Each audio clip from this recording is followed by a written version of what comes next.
पांडवों के पावन प्रसंग का, जीवन चरित्र का कथन श्रवण करके प्रभु के चरणारविंद की भक्ति जिसमें प्रधानता होती, तितिक्षवा सहनशील होना, भक्तों के चरित्र से भक्त के हृदय में सहनशीलता बढ़ती है। क्योंकि जब हम देखते हैं भयानक ऐसी परिस्थितियों में भी वो धर्म का त्याग नहीं करते, वो भगवत स्मरण नहीं छोड़ते, तो हमें बल मिलता है, हमें साहस मिलता है। प्रसंग चल रहा है विराट नगर में, भगवान श्री कृष्ण बलराम बड़ा वैभव लेकर आए हुए। महाराज द्रौपदी के पिता द्रुपद बहुत सी सेना और वैभव के साथ पधारे हुए, और बहुत से मित्र राजा भी आए हुए हैं। क्योंकि पांडवों का अज्ञातवास पूरा हो गया है, 12 वर्ष का वनवास, 1 वर्ष का अज्ञातवास। अभिमन्यु जी का विवाह उत्तरा जी के साथ हुआ, जिनसे जगत मंगल करने वाले महाभागवत परीक्षित जी का प्रादुर्भाव हुआ। परीक्षित जी से ही श्रीमद् भागवत का श्रवण का भाव प्रकाशित हुआ, भगवान सुखदेव जी ने सुनाया। अभिमन्यु और उत्तरा, इन्हीं की कृपा से समाज को परीक्षित जैसे महान धर्मात्मा राजा का शासन प्राप्त हुआ, जो कलयुग पर भी शासन करने की सामर्थ्य रखते थे। रात्रि में सब विश्राम किए, प्रातः काल जगे और सब विराट की सभा में उपस्थित हुए। मत्स्य देश के अधिपति विराट, इनकी सभा अत्यंत सुंदर सजाई गई थी, क्योंकि सब निमंत्रण किए गए थे, तो ये सब महान महान पधारे थे। मणियों, मोती, मूंगे, इनकी सब झालरें लगी हुई हैं। फर्श और दीवार उत्तम रत्नों से बनी हुई है। सभा भवन बहुत सुंदर है। उसमें यथायोग्य सिंहासन विराजमान है, जहां जगमग जगमग मणियों की कांति हो रही, सुगंधित पुष्पों की मालाओं से बंधनवार सजाया गया है। सब नरपति आकर के वहां विराजमान हो रहे हैं। सबसे पहले वयोवृद्ध महाराज विराट और द्रुपद अपने आसन पर आसीन हुए। फिर समस्त भूतपतियों में माननीय श्री वसुदेव जी के साथ भगवान श्री कृष्ण और बलराम इस सिंहासन पर विराजमान हुए। पांचाल राज द्रुपद जी के पास ही शिनी वंश के श्रेष्ठ वीर सात्यकी, ये महाबलवान हैं। रोहिणी नंदन भगवान बलराम जी, मत्स्यराज विराट के अत्यंत निकट भगवान श्री कृष्ण, उनके अत्यंत निकट धर्मराज युधिष्ठिर का सिंहासन। राजा द्रुपद के सब पुत्र भीमसेन, अर्जुन, नकुल, सहदेव, प्रद्युम्न, सांब, विराट के पुत्रों सहित अभिमन्यु, द्रौपदी के सभी पुत्र स्वर्ण जटित सिंहासनों पर समान विराजमान हुए। द्रौपदी के 5 पुत्र पराक्रम, सौंदर्य और बल में अपने पिता पांडवों के समान ही थे, वो भी सिंहासन पर विराजमान हुए। इस प्रकार ये बड़े बड़े महावीर परम प्रतापी जन जब अपने अपने आसनों पर बैठ गए, तब भगवान श्री कृष्ण चंद्रजू पांडवों के कार्य के लिए खड़े हुए सिंहासन में और कहा, सम नरेश मेरी बात को सुने, जो सार गर्भित है और उत्तम फल देने वाली है। उपस्थित राजाओं, सबको मालूम होना चाहिए कि सुबल पुत्र शकुनी ने द्यूत सभा में कपट पूर्वक धर्मराज युधिष्ठिर को परास्त किया, इनका राज्य अपहरण कर लिया और जुए में शर्त रखी गई कि जो अब की बार हारेगा वो 12 वर्षों तक वनवास और 1 वर्ष तक अज्ञातवास करेगा। पांडव सदा सत्य और धर्म पर आरूढ़ रहते हैं, सत्य ही इनका रथ है। इनमें वेग पूर्वक समस्त भूमंडल को जीत लेने की सामर्थ्य है। फिर भी इन महावीरों ने जानते हुए कि मेरे साथ छल कपट किया गया है, 12 वर्ष तक वनवास का दुख भोगा, 1 वर्ष तक अज्ञातवास में, जो इनको नहीं करना चाहिए वो दासत्व करके बड़ा ही उग्र बात है, बड़ी कठोर बात है कि जो चक्रवर्ती सम्राट रहा हो वो एक दास की तरह वहां रहे। 13वां वर्ष इनका पार करना बहुत ही कठिन था। अज्ञात रूप में इन महात्माओं ने हर क्लेश सहते हुए उसको बिताया। अब ध्यान देने योग्य बात है कि अपनी कुल परंपरा से प्राप्त हुई राज्य की अभिलाषा से इन वीरों ने 12 वर्ष का वनवास, 1 वर्ष का अज्ञातवास पूरा किया। अब चाहिए युधिष्ठिर को ये धर्म पूर्वक अपने राज्य पर अधिकार करे। यदि दुर्योधन नहीं देता तो फिर युद्ध करें। आप लोगों का क्या विचार है?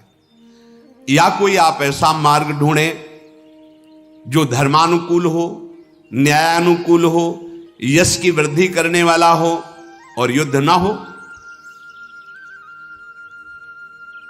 महाराज युधिष्ठिर तो इतने संतोषी हैं कि अगर इनको एक छोटा सा गांव भी मिल जाए तो ये पांचों भाई अपने परिकर सहित रह के गुजारा कर लेंगे, युद्ध नहीं करेंगे। पर हम आपको बता देते हैं कि दुर्योधन इतना दुष्ट स्वभाव का है कि वो एक गांव भी देने के लिए तैयार नहीं होगा। आधे राज्य की तो बात जाने दो।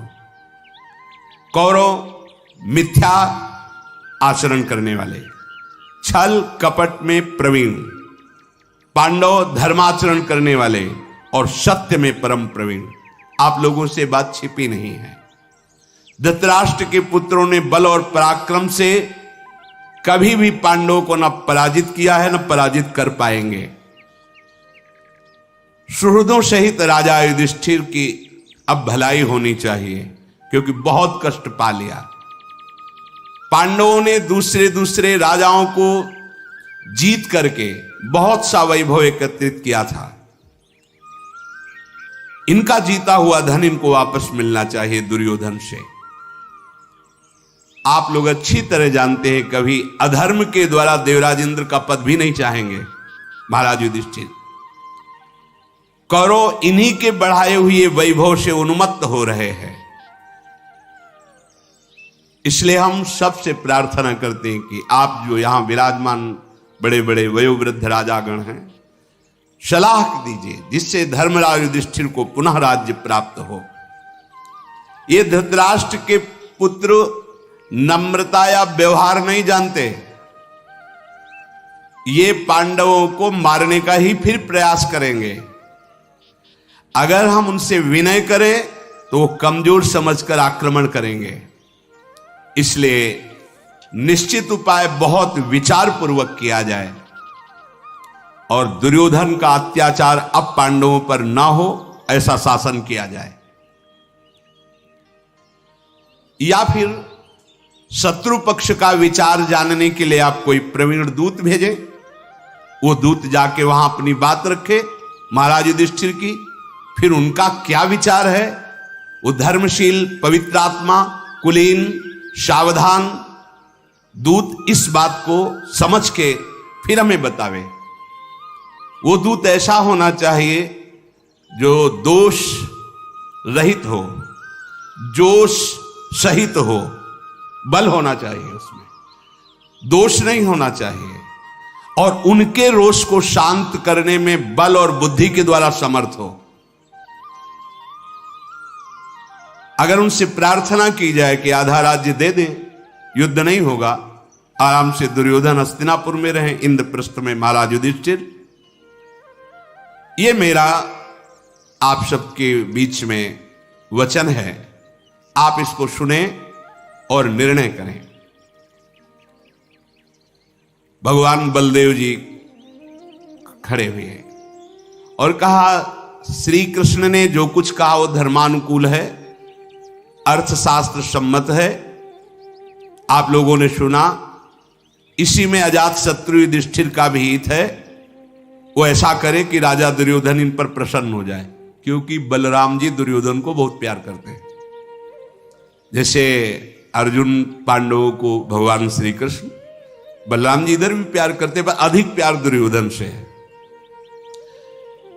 यदि दुर्योधन का विचार जान लिया जाए, भगवान बलराम जी ने कहा, और यहां का संदेश उसके कानों तक पहुंचाया जाए और बहुत विनम्रता से दैन्यता पूर्वक दूत बात करे उनसे जाके, तो मुझे प्रसन्नता होगी और ऐसा लगता है काम बन जाएगा। दूत जाकर वहां कुरुवंश के श्रेष्ठ वीर भीष्म, महानुभाव धृतराष्ट्र, द्रोणाचार्य, अश्वत्थामा, विदुर, कृपाचार्य, शकुन, कर्ण और जो सब धृतराष्ट्र के पुत्र शक्तिशाली हैं, लोक प्रसिद्ध वीर हैं, उनको सभा में बुलाया जाए और जो दूत जाए वो सबको प्रणाम करे, विनय करे, फिर ऐसी बात करे। ये युधिष्ठिर जी जुए का खेल नहीं जानते थे। सुहृदों ने मना किया, फिर इन्होंने क्यों खेला? गांधाराज शकुनी परम खिलाड़ी है जुए का, तो खेल में तो हार जीत तो होती रहती है। जे ही भगवान बलराम जी ऐसा बोले तो द्वारिका से आए हुए परम बलवान नारायणी सेना का प्रधान सेनापति सात्यकी खड़ा हो गया। आपका हृदय क्या दुर्योधन से मिला हुआ है? आपके श्रीमुख से ऐसे वचन शोभा नहीं देते। कोई भी धर्मात्माओं की सभा में ऐसा नहीं बोल सकता। जहां धर्मराज युधिष्ठिर और भगवान श्री कृष्ण विराजमान है, ऐसे दोषपूर्ण वचन आपको नहीं बोलने चाहिए। सात्यकी वहीं का है, नारायणी सेना का सबसे बड़ा महाबली योद्धा है। भाइयों सहित कुंती नंदन युधिष्ठिर बिल्कुल जुए में प्रीति नहीं करते और ना इस खेल के रहस्य को जानते थे। ये कौरव जानते थे, ये शकुनी जानता था। अगर धर्म पूर्वक विजय प्राप्त करना था तो युद्ध क्षेत्र में आते। महाराज युधिष्ठिर को आज्ञा दिलवाई गई धृतराष्ट्र से, छल कपट पूर्ण उनके साथ जुआ खेला गया। क्या इसमें दुर्योधन का दोष नहीं, शकुनी का दोष नहीं, क्या धृतराष्ट्र का दोष नहीं? 12 वर्ष से वनवास, 1 वर्ष से अज्ञातवास वो भोग रहे हैं, ये धर्मयुक्त है? वनवास के बंधन से मुक्त हुए अब पांडवों को उनके पिता का राज्य मिलना चाहिए। महाराज पांडु जिस सिंहासन पर विराजमान थे, युधिष्ठिर अन्यायियों को दंड देंगे। ये दीन बन करके जाना, प्रणाम करना, भीख मांगना, हाथ फैलाना, ये वीरों का काम, धर्मात्माओं का काम नहीं है। अवधि पूरी हो गई है 13 वर्ष की। अब हम ये घोषणा करते हैं कि एक बार दूत भेजो और केवल वो संदेश वाक बनकर जाए और बताए, या तो आधा राज्य नहीं तो युद्ध। ये सब दैन्यतापूर्ण बात नहीं। भीष्म, द्रोण, विदुर, ये बड़े बड़े धर्मात्मा हैं जिनके सामने अधर्माचरण हुआ है और पांडवों को कष्ट मिला है। यदि वो अभी बुद्धि शुद्ध करके और युधिष्ठिर के अनुसार चले तो क्षमा हो सकता है, नहीं सबको दंड मिलेगा। बड़े बड़े पर्वत भी जैसे वज्र का वेग नहीं सहन कर सकते, ऐसे मैं सात्यकी हूं, मेरा प्रहार त्रिभुवन में कोई सह, वह है ऐसा वीर, नारायणी सेना का प्रधान सेनापति है। कौरव दल में ऐसा कौन वीर है जिस समय मैं खड़ा हो जाऊं और गांडीव धनुषधारी अर्जुन और चक्रधारी श्री कृष्ण, तो कौन है ऐसा इनके सामने टिक सके? मुझे ये सलाह बिल्कुल पसंद नहीं आई। द्रौपदी को कीर्ति बढ़ाने वाले ये पांडवों के 5 पुत्र महाबली हैं। ऐसे महाबलियों की मां का जो अपमान हुआ है, सुभद्रा कुमार अभिमन्यु अकेले परास्त कर सकता है कौरवों को। ये शकुनी सहित दुर्योधन के पास जाओ, प्रणाम करो, नमस्कार करो और भिक्षा की तरह मांगो, ये बिल्कुल सलाह नहीं। अरे आताताई हैं, शत्रु हैं, इनसे याचना करने में पाप है। पांडुपुत्र युधिष्ठिर जो अभिलाषा करेंगे उसकी पूर्ति हम करेंगे। भगवान श्री कृष्ण ने जो कहा वही ठीक है। सात्यकी की बात सुनकर सारी सभा खड़ी हो गई और उनकी बात का अनुमोदन किया। वयोवृद्ध महाराज द्रुपद ने कहा, तुम्हारा सत्य कहना है सात्यकी, संदेह नहीं ऐसा ही होगा। दुर्योधन मधुर व्यवहार से राज्य कभी नहीं देगा।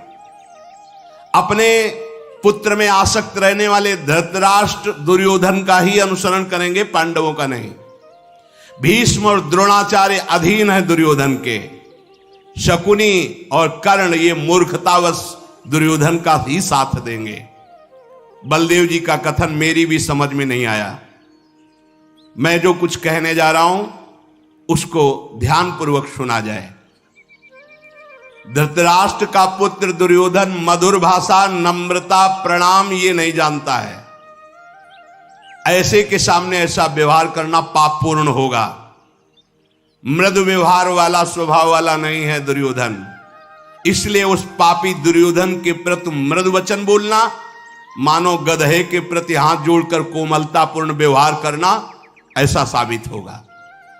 पापी एवं मूर्ख मनुष्य कभी मृदु वचन से नहीं समझता। अगर उसके सामने हाथ जोड़कर मृदु वचन बोला जाए तो वो समझता है कि ये दीन है, ये हीन है। कोमलता का वर्ताव करने पर वो समझता है ये मेरे बल से भयभीत हो गया है। इसलिए मैं जो आपके सामने प्रस्ताव रखने जा रहा हूं, ध्यानपूर्वक सुने। महाराज द्रुपद ने कहा, हमारा शीघ्रगामी दूत शल्य, धृष्टकेतु, जयसेन, समस्त के राजकुमारों के पास जाए। मुझे पता है मेरी सभा में भी गुप्तचर दुर्योधन के बैठे होंगे और थे, क्योंकि बहुत सावधान था। वो जब ही ये बात सुनेगा तो बहुत से राजाओं को युद्ध का निमंत्रण पहले देगा, और राजाओं की पद्धति होती है जिसका पहले निमंत्रण पहुंच गया उसी के साथ वो हो जाते हैं। मुझे लगता है कि दुर्योधन के पास दूत बाद में भेजा जाए, पहले राजाओं को निमंत्रण किया जाए, क्योंकि ये जहां गुप्तचर उसको बताएंगे वो तुरंत पहले सेना के लिए निमंत्रण भेजेगा राजाओं के पास। शल्य आदि जो बड़े बड़े महाबली राजा हैं, शीघ्रगामी घोड़े से दूत जाएं, उनको निमंत्रण दें। भगदत्त के पास भी अमित मौजा, उग्र, हार्दिक, कृतवर्मा, अंधक, दीर्घ प्रज्ञ, ये जो बड़े बड़े बलवान राजा हैं, महाराज युधिष्ठिर की तरफ से निमंत्रण युद्ध का उनके पास पहले पहुंच जाए। इन सबके पास रण निमंत्रण अगर पहले पहुंच गया तो अपने पक्ष में हो जाएंगे, नहीं तो दुर्योधन निमंत्रण देगा तो उसके पक्ष में होना पड़ेगा। ये बात सबको अच्छी लगी। फिर पहले उनको निमंत्रण, फिर एक हम अपने राज्य का वयोवृद्ध, ज्ञानवद, विद्वान ब्राह्मण भेजेंगे धृतराष्ट्र के पास। वो सभा में दुर्योधन से क्या कहेगा, शांतुनंदन भीष्म जी से क्या कहेगा, धृतराष्ट्र से क्या संदेश मिलेगा, वो बड़ी प्रवीणता से वार्ता करने वाला होगा। उसे हम सब समझा देंगे। भगवान श्री कृष्ण खड़े हो गए और कहा, महाराज द्रुपद की बात परम सत्य है, ऐसा ही किया जाए।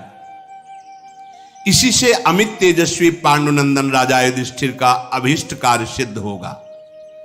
हम लोग सुनीति से चलने वाले हैं, अतः हमें सबसे पहला कार्य करना चाहिए कि जितने भी बलवान राजा हैं उनको रण निमंत्रण दे देना चाहिए।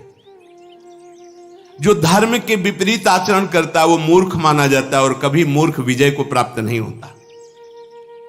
इस समय हम और आप सब विवाह उत्सव में आए हुए हैं। विवाह कार्य संपन्न हो गया है, इसलिए पहले तो हम विदा मांगते हैं और अपनी पुरी को जाते हैं। आप जो महाराज द्रुपद ने कहा वो कार्य करें, सबके पास निमंत्रण भेजें, फिर सबसे बाद में हमें संदेश दें कि क्या हुआ। दुर्योधन न्याय के अनुसार यदि शांति स्वीकार करेगा तो आनंद में रह करके हस्तिनापुर का वो राजा बना रहे, इंद्रप्रस्थ का राज्य युधिष्ठिर को दे दे। ये धृतराष्ट्रपुत्र यदि घमंड में आकर के हमारा प्रस्ताव नहीं मानेगा तो फिर युद्ध निश्चित है। गांडीव धनवा अर्जुन के कुपित होने पर मंदबुद्धि ये कौरव मंत्री और बंधु बांधवों सहित मारे जाएंगे। तदनंतर राजा विराट ने सेवक वृंद और बांधवों सहित वृषणी कुल नंदन भगवान श्री कृष्ण का सत्कार करके उन्हें द्वारिका जाने की विदाई दी। प्रभु श्री कृष्ण अपने परिकर सहित द्वारिका चले गए। युधिष्ठिर जी ने जैसा द्रुपद सभा में बोले थे वैसा ही प्रारंभ किया। बड़े बड़े राजाओं के पास शीघ्रगामी घोड़ों में बैठकर दूतों को भेजा निमंत्रण के लिए। पांचाल राज द्रुपद के संदेश से महाबली नरेश उत्साह में भर करके विराट नगर में उपस्थित होने लगे। धृतराष्ट्र के पुत्रों ने जब गुप्तचरों द्वारा ये सुना कि वहां ऐसा, तो शीघ्रगामी, राजाओं का नियम पहले जिसका निमंत्रण पहुंच, वो पहले ही बड़े बड़े राजाओं के पास निमंत्रण भेज दिया। कौरव तथा पांडवों के उद्देश्य से अलग अलग निमंत्रण पाकर के राजा लोग कुछ हस्तिनापुर में, कुछ विराट नगर में एकत्रित होने लगे। पुरोहित को तैयार करके राजा द्रुपद ने कहा, तुम बुद्धिजीवी हो, शास्त्रज्ञ हो और सबकी भावनाओं को समझने वाले हो, इसलिए तुम सभा में जाना और जाकर के शुक्राचार्य और बृहस्पति के समान जिसकी बुद्धि है, ऐसे विदुर जी, भीष्म जी, इनको सभा में उपस्थित रखना, तभी बात करना। कुंती पुत्र पांडुनंदन युधिष्ठिर का आचार विचार उनसे भी नहीं छुपा और अपने से भी नहीं छुपा, इसलिए धृतराष्ट्र को संबोधन करके बताना कि आपके आज्ञा के अनुसार उन्होंने इतना कष्ट सहा है, अब आपको आधा राज्य कम से कम वापस कर देना चाहिए। यदि राजा धृतराष्ट्र धर्मयुक्त बातें कहते हैं तो सुनना, अगर नहीं कहते हैं तो आपको उनका समर्थन नहीं करना और उत्तर दे देना है कि फिर भीष्म, द्रोणाचार्य, कृपाचार्य और आप भी ये सुन लीजिए कि महान युद्ध की तैयारी हो रही है, फिर सर्वनाश ही होगा। वहां जाने का आपका प्रयोजन है धर्मराज की तरफ से स्पष्ट धर्म का दर्शन कराना और उनकी अधर्म वृत्तियों को पढ़ करके यहां सूचना देना। तुम में कोई भय नहीं होना चाहिए, क्योंकि आप वेदवेत्ता ब्राह्मण हैं और दूसरे दूत कर्म में है, तुम वहां मारे नहीं जाओगे, इसलिए भयभीत मत होना। द्रुपद के द्वारा इस प्रकार अनुशासित होकर के वो पुरोहित हस्तिनापुर को गया। पांडवों के हित के लिए अपने ब्रह्मचारी शिष्यों के साथ कौरव की राजधानी में उपधारा। पुरोहित को हस्तिनापुर भेज करके यत्र तत्र राजा जो आ रहे थे युद्ध के लिए, उनका सम्मान करने लगे। अर्जुन ने सोचा कि दुर्योधन को जो ही सूचना मिलेगी वो द्वारिका पहुंचेगा, प्रभु यहां से चल दिए, मुझे जाना चाहिए। धनंजय द्वारिका की तैयारी की। मधुकुल नंदन श्री कृष्ण और बलभद्र सैकड़ों वृष्णि, अंधक, भोजवंशी यादवों के साथ द्वारिकापुरी पहुंच चुके थे। राजा दुर्योधन को जब गुप्तचरों द्वारा पांडवों की इन चेष्टाओं का पता लगा और यह पता लगा कि भगवान विराटनगर से द्वारिकापुरी चले गए हैं, तब उसने वायु के वेग के समान घोड़े पर बैठकर छोटी सी साथ में अंगरक्षक सेना लेकर द्वारिकापुरी की यात्रा की। कुंती कुमार पांडुनंदन अर्जुन भी उसी दिन द्वारिकापुरी में पहुंच चुके। ये दुर्योधन द्वारिका में पहुंच करके पता लगाया तो प्रभु अपने शयन गृह में शयन कर रहे थे। तब ये सोए हुए भगवान द्वारिकाधीश के समीप गया और एक आसन प्रभु के सिरहने घसीट करके वहां बैठ गया। आसन को, सिंहासन को प्रभु के सिरहाने, अभिमानी है ना, सिरहाने रख दिया। उनके सिरहाने की ओर सिंहासन रख करके बैठ गया। उसी समय किरीटधारी महाबली अर्जुन प्रवेश हुए, देखा प्रभु शयन कर रहे हैं तो हाथ जोड़े हुए चरणों में सर झुकाए हुए खड़े रहे। वो सिंहासन में पीछे बैठे। इतना अंतर है।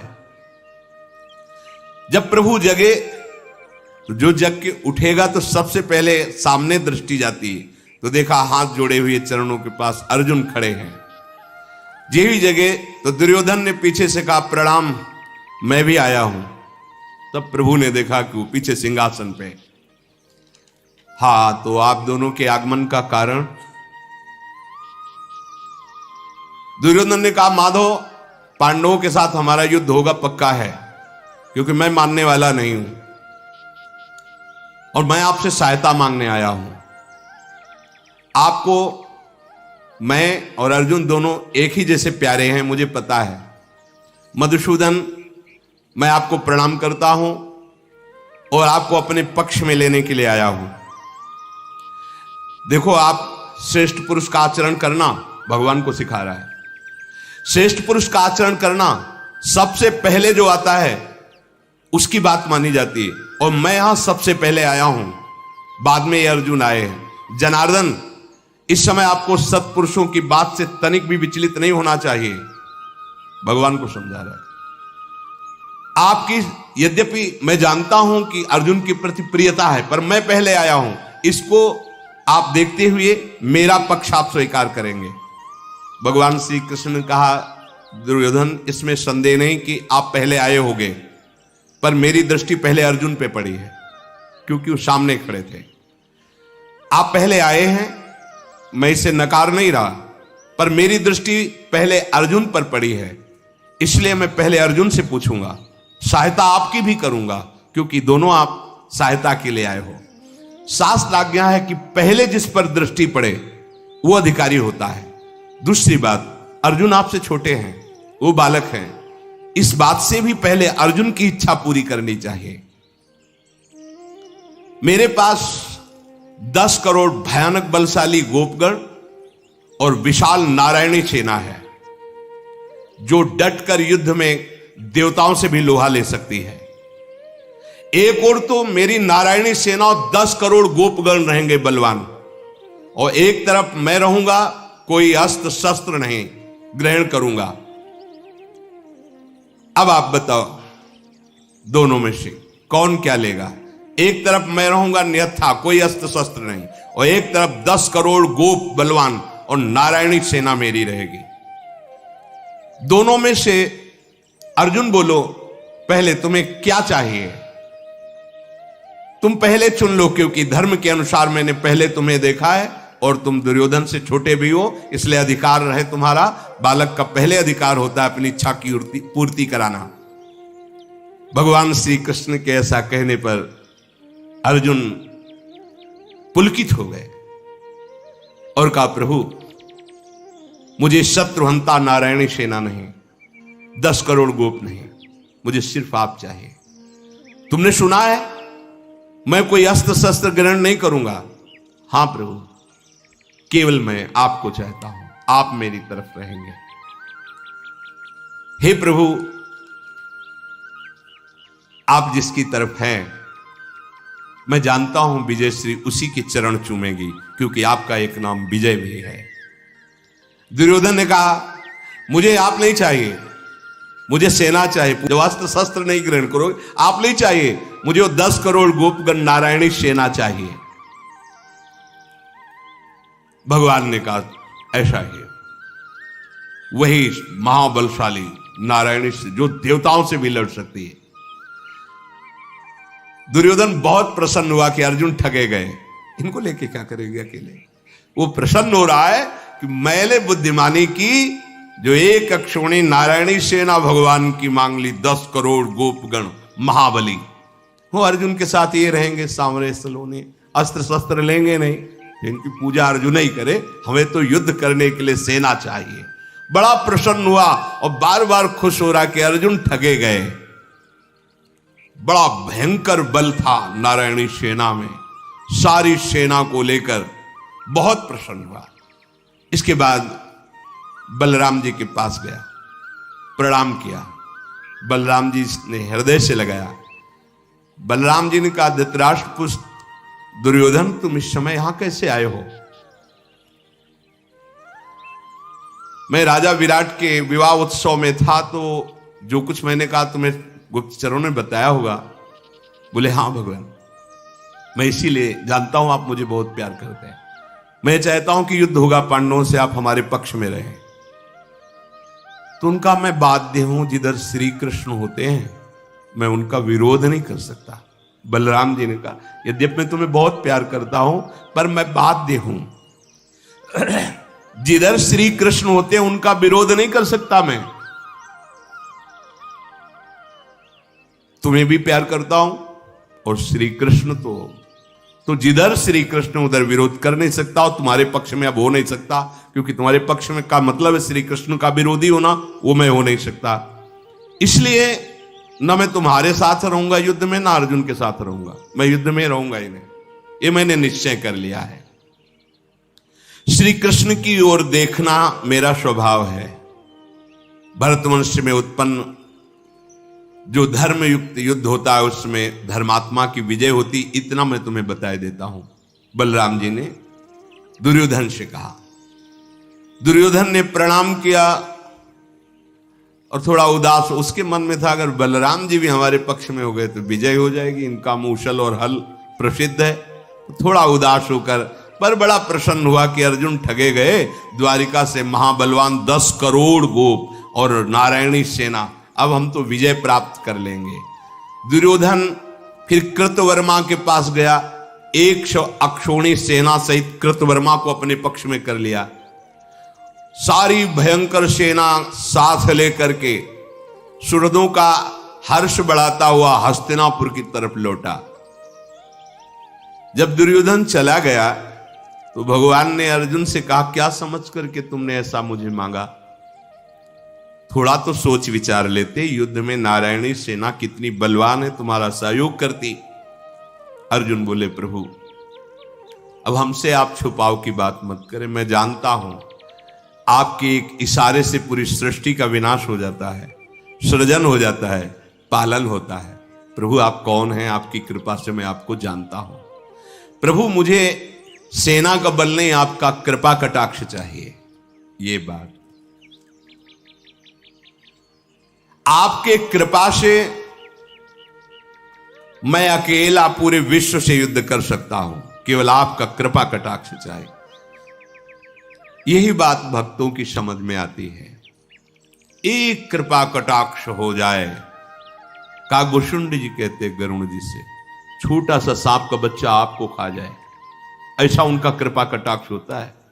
मच्छर को ब्रह्मा बना दे, ब्रह्मा को मच्छर बना दे, जड़ को चैतन्य, चैतन्य को जड़, ऐसा उनका कृपा कर। मूकम करोति वाचालम पंगुम लंघयते गिरिम यत् कृपा तमहम वंदे परमानंद माधव। बहुत सामर्थ्यशाली कृपा कटाक्ष हरि का है। अर्जुन ने कहा, मुझे नारायणी सेना नहीं, आपका कृपा कटाक्ष चाहिए, बस बस। संसार में जिसके साथ आप हैं वही यशस्वी होता है और वही विजयी होता है। ये बात बैठा लो। आप हैं जिसके साथ वही यशस्वी होता है। बिस्तरे सब जग विमल कीरति साधु संगति ना टरे। ये अमृत वचन है।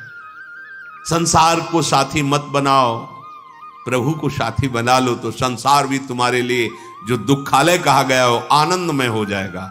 शास्त्रों में आता है भगवान का भजन करने वाले के लिए 10 दिशाएं मंगलमय हो जाती है। प्रभु मैंने इसलिए आपका वर्ण किया है कि मैं आपको देख देख करके महाबलशाली होता रहूंगा। ये आपको देख देख करके, आपका कृपा कटाक्ष प्राप्त करके मेरी आंतरिक अभिलाषा है कि मैं अपने जीवन रथ को आपके हाथ में समर्पित कर दूं, आप उसके सारथी बन जाए। प्रभु ने कहा, चिरकाल की अभिलाषा पूर्ण करूंगा, बाहरी रथ का भी मैं सारथी बनूंगा और तुम्हारे जीवन रथ का भी मैं सारथी बनूंगा। यही है जीवन का लाभ। अपने जीवन रथ की बागडोर जगत गुरु भगवान श्री कृष्ण के चरणों में दे दो, वो सारथी बन जाएंगे तो इंद्रिय रूपी घोड़े फिर विषयों में नहीं जाएंगे, वो ठीक मार्ग पे चलेंगे। भगवान श्री कृष्ण ने कहा, पार्थ जाओ तुम्हारी विजय हो। सुनो, अभी युद्ध नहीं हुआ है। भगवान क्या कह रहे हैं? अगर भगवान को लिया है तो वो विजय की आशा में वीरों को लेके जा रहा है, और विजय श्री किसके पास हो गई? आ गई। अर्जुन जाओ, अर्जुन शत्रु को परास्त करके विजय प्राप्त करो। और भगवान सच्चिदानंद, इनके वचन अमोघ हैं। हो गई विजय, विजय अब हो गई, युद्ध बाद में होगा। धृतराष्ट्र जी ने पूछा था संजय जी से, संजय मेरे पास 11 अक्षोणी सेना, एक से एक बलशाली, और पांडवों के पास तो 7 अक्षोणी है। वो माना श्री कृष्ण है पर वो अस्त्र शस्त्र तो चलाएंगे नहीं, तो आपको क्या विजय किस पक्ष में लग रही है? मुझे तो लग रहा है मेरा पक्ष बहुत जो 11 कहां 7 कहां 11। और अगर इधर बलवान भी हैं पांडव, तो उनको सिखाने वाले द्रोणाचार्य इधर हैं, द्रोणाचार्य गुरु इधर हैं, उनको अंगुली पकड़ के चलाने वाले भीष्म पितामह जी इधर हैं, कृपाचार्य अश्वत्थामा कर्ण आदि बड़े बड़े वीर, विजय किधर है? तो संजय जी ने कहा, महाराज मेरी जो दृष्टि में आ रहा है, क्योंकि दिव्य दृष्टि संपन्न भगवान व्यासदेव जी ने संजय जी को किया था कि बैठे बैठे आप पूरा युद्ध का समाचार धृतराष्ट्र को सुनाइए। तो कह रहे थे यत्र योगेश्वरा कृष्णो यत्र पार्थो धनुर्धरा तत् श्री विजयो भूतिर्धुआ नेतिर्मतिर्मम। ये नीति भी है, मेरी मति भी ऐसा कह रही है कि जहां श्री कृष्ण महान योगेश्वर और जहां अर्जुन, वहीं श्री है, वहीं वैभव है, वहीं विजय मेरी दृढ़ मति है। बस आपकी विजय, आपके परम सुख इन्हीं के चरणों में है, इनका आश्रय ले लो, मान लो। ये मायाकृत बुद्धि भगवान को मानने नहीं देती। अगर मान लिए तो फिर माया है ही नहीं, उसका प्रभाव ही नहीं पड़ेगा। फिर तो एकमात्र भगवान ही भगवान आपके भाव में रह जाएंगे। इसलिए जीवन का परम लाभ है अपने जीवन रथ को भगवान के हाथों में सौंप दो, अर्थात निरंतर नाम जप करते हुए भगवत आश्रित रहो। शेष चर्चा आगे। श्री राधा वल्लभ लाल।